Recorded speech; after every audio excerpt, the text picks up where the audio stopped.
Hey everyone, welcome to the SAG-AFTRA Foundation's The Business Program. I'm your moderator for today, Scott Mantz.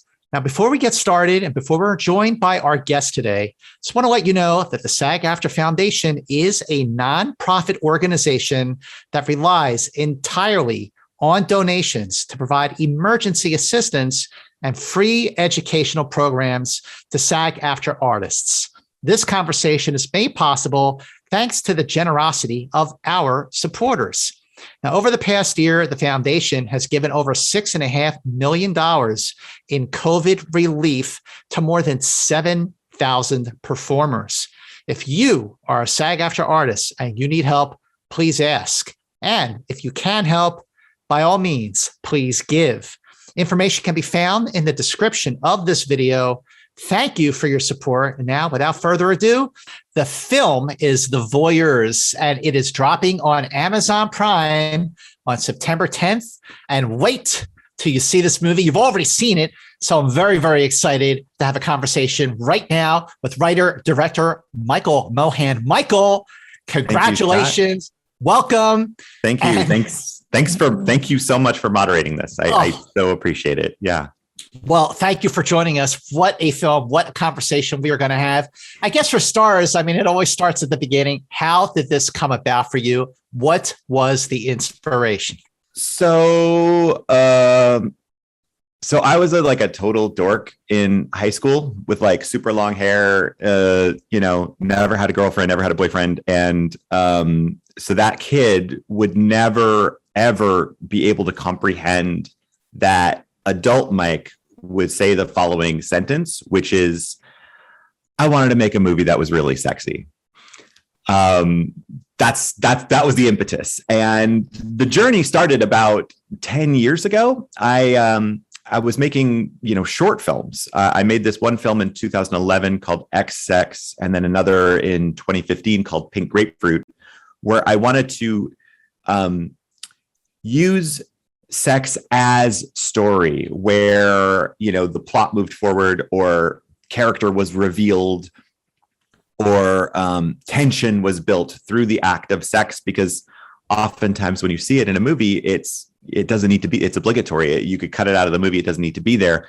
And I think oftentimes it's very chaste, and it's very kind of emotionally redundant in a way. It's always kind of similar. And so I don't know, in my life, sometimes sex is funny, sometimes sex is awkward, sometimes sex is sad, but it's rarely depicted as such. And so, so I would experiment with these short films to see if I could sort of do my own, bring my own sensibility to it. And the films, when they would screen at festivals like Sundance, when they would play, you could almost feel the temperature rise in the auditorium. And I knew I was on, it just felt much more visceral, and I knew it was onto something. And so I wanted to figure out how to take that sensibility, but bring it to a bigger canvas.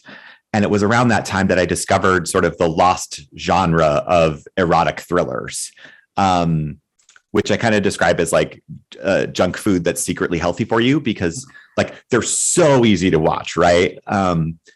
They're so fun. And yet the good ones sneak in these complex relationships and complex themes. And so it was kind of a lofty goal, but I was like, maybe with this genre, if I can crack it, I could sort of do this thing that sort of comes naturally to me and that feels unique and specific to my voice, while also potentially redefining and reintroducing this genre to a new audience.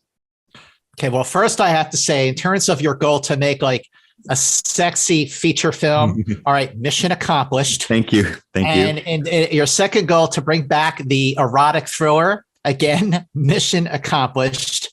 And we'll get to, because everyone who's watching this has already seen the film, so it's okay if we spoil it. Great. Really get into it. But oh my God, I'm so excited. I haven't been able to have this conversation with anybody. So I'm so excited to be able to this is a secret I've been keeping for literally years. So anyways, sorry. Well, no, to keep the secret today with the internet, social media, that's tough. So you did it. But I want to ask you, when it came to Pippa, what were you looking for in the perfect Pippa?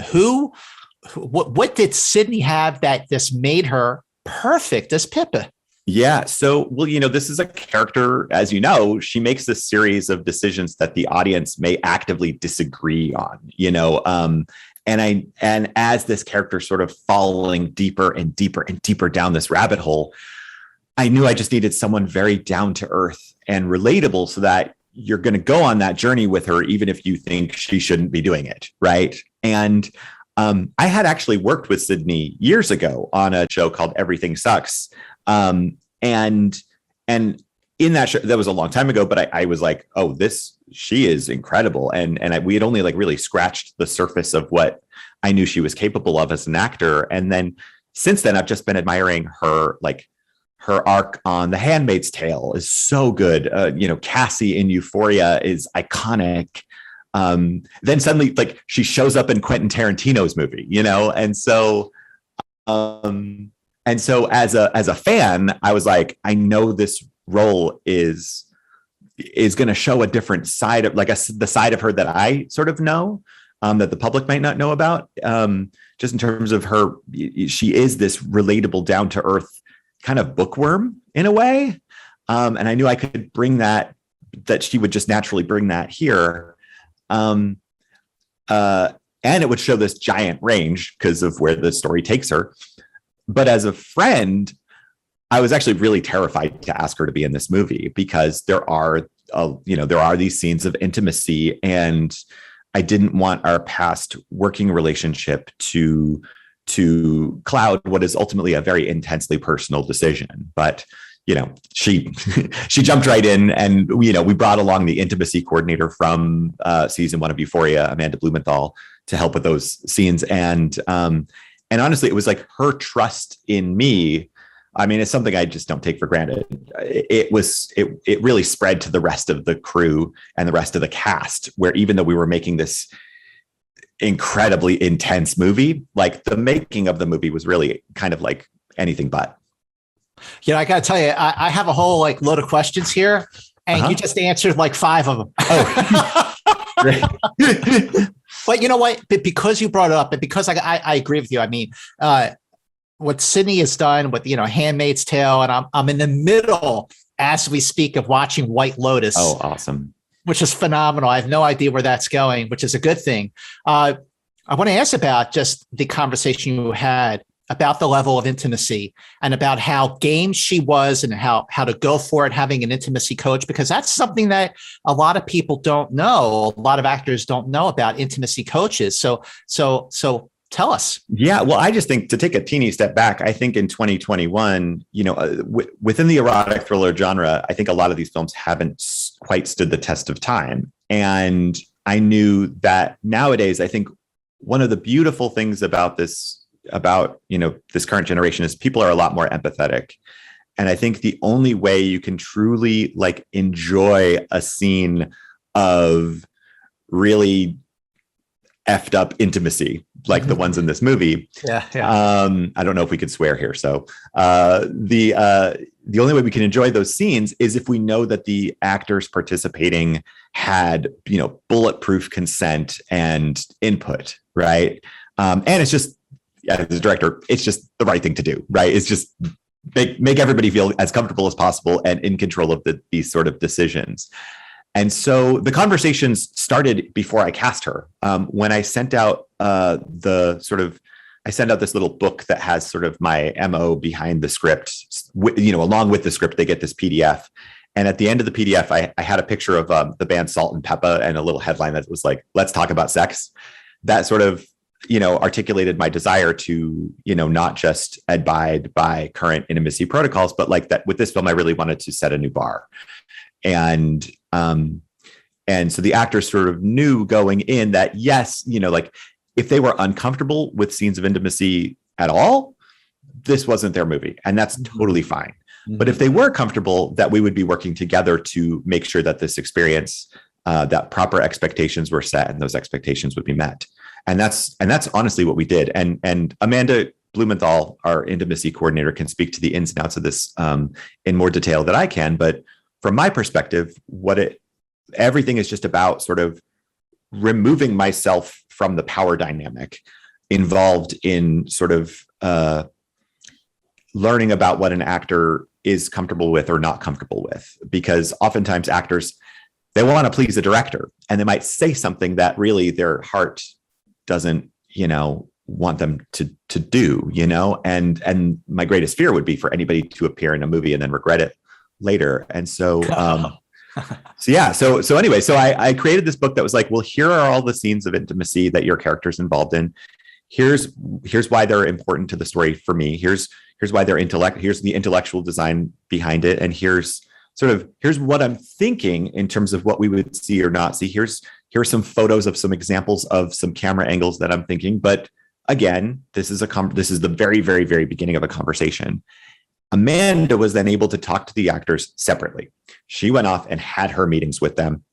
They were able to look through the books and sort of, she was able to identify sort of what they were okay with, what they weren't okay with. And then she came back, and I never had to talk to the actors about it because it was understood that that there was a nudity rider in place, and that was what we were going to do. And then on the day, but prior to that, I would work with Elijah, my cinematographer, to develop a shot list that would sort of account for all of these things. And then on the day, it was just about keeping a closed set, making sure there was plenty of time. For me, it was about doing as few takes as possible, and moving on. Right when I knew I got it, I moved on, and keeping the actors completely stocked with breath mints. Smart. And necessary. And sort of that's how we approached it. And it actually, those scenes, I will say, they were the easiest scenes in the movie to shoot because so much preparation went into it. And in the schedule, I also was, in terms of, you only get a certain amount of time to shoot your movie. In our case, we had 30 days. And I just knew any scene of intimacy, I was like, we're taking a whole day. Doesn't matter. I'll compromise anything else to make sure that these scenes are handled in the best way possible. And we have an ample amount of time to make sure that we can take the time we need. Yeah. So you have 30 days to shoot the film, and the intimacy scenes took the most time because of all the prep and rehearsal that went into it. So when you got Sydney Sweeney, Justice Smith, Ben Hardy, and Natasha Lou Bordizzo too, when you got them all together, what were the conversations that you all had, like when you were all together, whether it was a table read or have you to like achieve the right balance to get to give the attention you need to give to the intimacy scenes, but of course, get a great performance out of each of them and establish their chemistry and their dynamic. Yeah. I mean, it was actually pretty, casting's everything. And, Amy Renee, our casting director, and it was a lot of, because there's only 4 actors, it's 4 main actors, and that puzzle had to fit together perfectly. And it was a lot of back and forth, because there are a lot of fantastic actors out there. And there were a lot of people that really wanted to be in this movie, which was very surprising to me. But I think it was figuring out the alchemy between them. And also just, they're each character has its own specific needs. Like in the case of Ben and Natasha's characters, they don't speak for the first half of the movie. You don't even hear them. And so they need to be like visually arresting and visually compelling. It took a long time to build these giant sets on the soundstage in Montreal. And at a certain point, like sort of the shell of the set was built. So it was just like the wooden box that each set was going to be in. And I tried to do our first rehearsals there. So it was like me and the 2 actors in this unfinished set. And just to reiterate to them and go, I know this is like sort of a bigger production, and eventually we're going to be surrounded by 100 people here and a billion lights and all this stuff. But this is all that matters, is me and the 2 of you. And when we're doing this in a couple of weeks for real, remember what this felt like, because this is all that matters. All the other stuff is just the technical stuff surrounding us. And I think that sort of helped put everybody, for me, my directing style is more like, I'm like kind of like the cheerleader that every once in a while whispers something into their ear.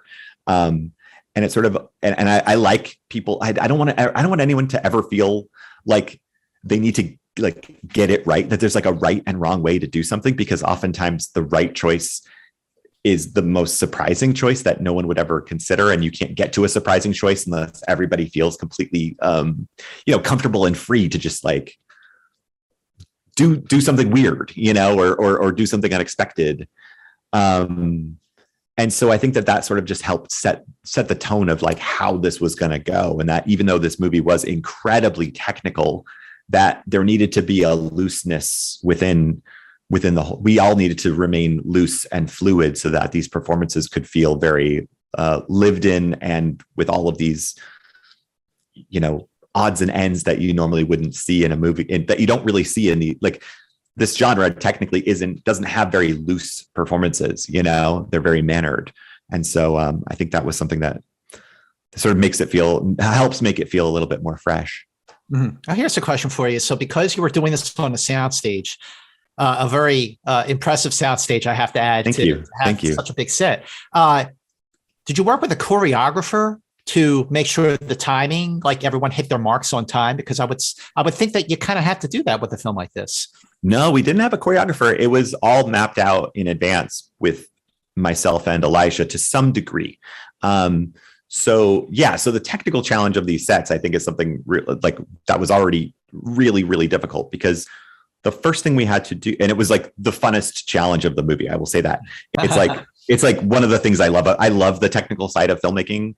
And this was like super technical, but basically we first needed to find these two buildings that were side by side, that had the proper distance between them, but that also felt like representative of the characters. Like Pippa and Thomas's apartment is like brick and I don't know, feels a little bit more bohemian in a sense, and more like affordable, whereas like, and it's warm, whereas like Seb's is like upscale and there's like angles, and it's kind of cold at the same time. And so just finding those two buildings was challenging. And then Lou Bengal, our location manager, not only had to get approval from the people who own the buildings, he had to get approval from every single tenant that faced the courtyard that we were filming in, because we needed to film all of the exterior scenes practically there, in the real space. Then we designed these two apartments side by side based on the facades of these buildings. And so we were able to design, going back to your question, we were able to design the sets exactly to spec, where, Elijah and I had already sort of pre-mapped out the movie with overheads to go like, okay, in this scene, we don't want to see the building across the way. We want to make sure that's, and so we'll stage the characters in a way, and we'll be on this side of the line so that we're looking more into the kitchen, or more into the office area, or more into the bedroom. And then for the scenes where it's really important for them to be noticing something, well, it'd be great if like from their bedroom, you can't see their bedroom, from the office, you can't, and creating these deliberate obstructions that make it feel real. And so it was just one of those things that we just had to like map out in grand detail. And then sometimes this was where like, I think like I'm growing as a filmmaker, because like usually when you map stuff out like that, like half of the time it like doesn't work, and you show up and you're like, oh, it took, this actor had to like, I wanted him to walk from point A to point B, but there's only enough dialogue to get him halfway there. And I don't want to just add dialogue to get him to this point. And you have to like throw out your plan, on the day. But this one, I think it worked about like 80% of the time. So I feel like I'm improving with each project.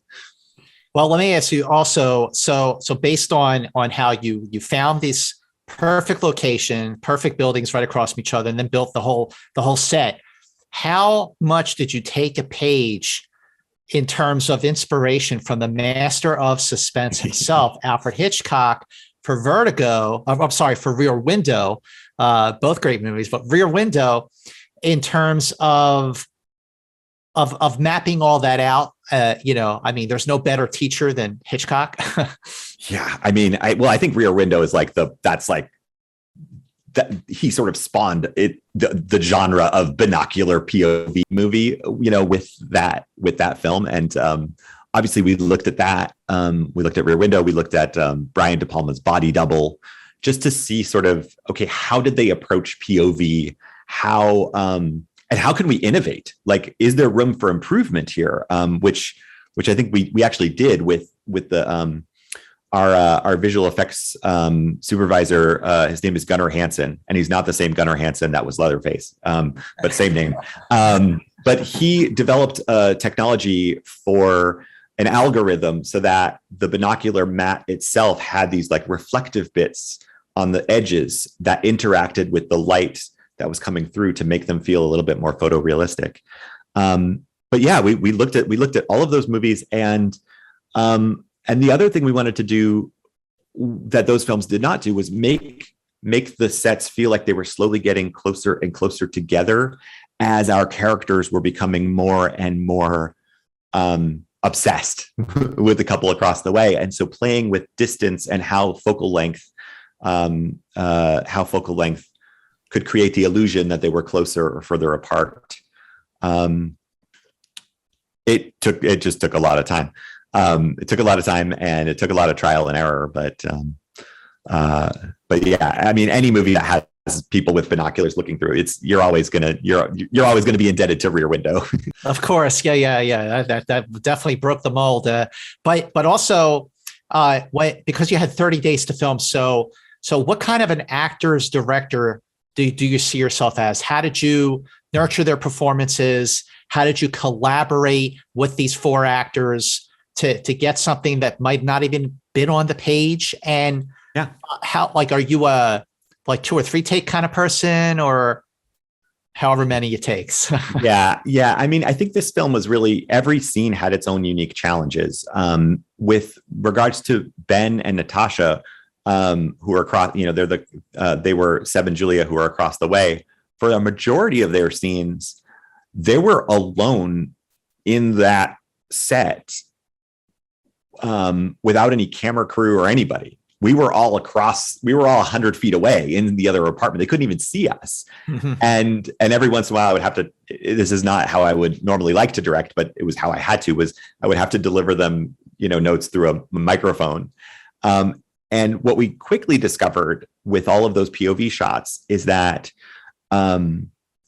we created something. Instead of creating hard marks on the floor that they had to hit, we created anti-marks, which were basically like, whatever you do, don't stand here, because then the mullion of the window will be blocking your eyes, and in doing so, it not only freed up their performance to be able to, sort of go around the space however they wanted to, it also made our camera operating feel more realistic, because oftentimes, like a camera operator, when they're panning to follow an actor, they know where an actor is going to stop on their mark, and they're going to operate accordingly.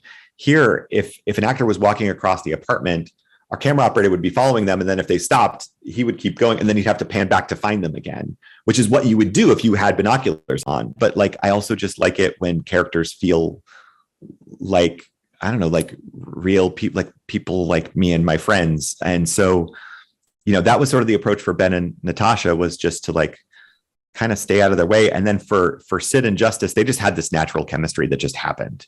And, we did a little bit of improv that we actually cut into the movie. And just the idea when they're, just trying to really track from the beginning, them, when they're when they're spying on their neighbors, wanting it to feel like it's like this kind of like private joke between them, if that makes sense. Yeah. But I think the biggest challenge performance-wise was that, this character, Sydney, goes through a series of low moments, right? And we didn't want to, like, when you think the movie's over and that low moment there, we needed to play that honestly, right? But then things get worse for her. And then things get worse from there. And so we didn't want to save anything. We didn't want that first one to feel weak, but we also didn't want her to have to, she and I were talking about like, okay, well, what are the shades of this? Because we didn't want it to feel redundant of like, she's devastated. Oh, she's devastated again. And so utilizing different stages of grief for each whammy that hits her sort of helped with, like, the first time it's denial, the second time it's anger, and so on and so forth. So you're filming, you're shooting the film, and then you get to the piece de resistance here, Michael, the big reveal, the twist, the photo exhibition. Yes. I got to tell you, Michael, when I was watching it, my jaw hit the floor. Awesome. And my jaw hit the floor. I'm sitting there watching the film, and I lean forward like, what? Oh my effing God. So, well, bravo to that. But thank you. Tell us about filming that scene, what it was like. Well, basically for everyone but Justice. Yeah, exactly. It was our last day. We were exhausted. We had one day to shoot the whole thing. We were sort of starting to run out of money, and so we had to cut our extra count down. It was an all-night shoot.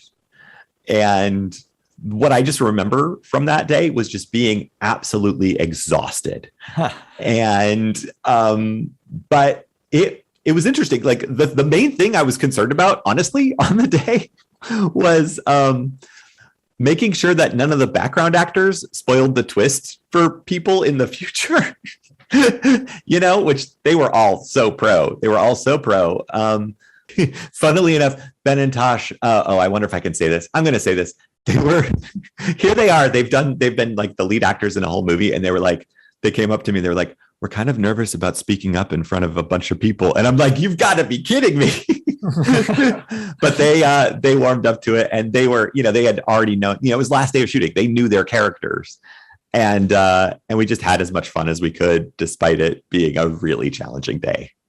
So after, like, I just had so much racing through my head when the film was over. Like what do you sort of hope that people kind of, in addition to being entertained by a very sexy erotic thriller, like, what do you hope that people like sort of take with them, like a message? Yeah, well, my hope is that it's kind of there's kind of an allegory. There's that age-old saying, like, the grass is always greener, right? And that's never been more, like, I feel like that sentiment has intensified because now we all have this app on our phones that allow us to peer into the window of other people's lives, and we know is presenting like this version of reality that's unattainable, yet we might all feel dissatisfied in our own lives because of it. And it's weird because you'd think our brains would go, hey, we feel this is really deleterious to our mental health, we should stop doing this. But instead we're addicted. And so, my hope is that this film is exciting because like I said, like, it's an allegory. Like you can watch this movie and not read into it, and hopefully it's a totally fun ride. But B, like, our characters break through that window. They sneak into their Halloween party and drink all their booze and look in the corners.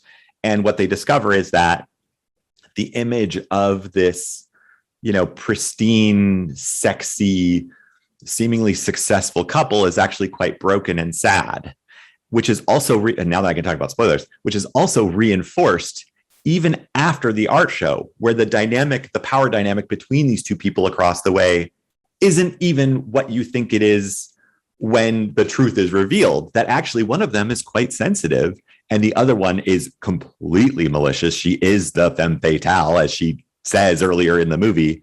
And so just the appearances can be deceiving. And honestly, the last line of the movie is mind your own business. And that's what I hope people take away from it. Thank you so much, Michael. And on behalf of the SAG-AFTRA Foundation, thank you for sharing your experiences, process, and craft with your fellow performers. Thanks, Scott.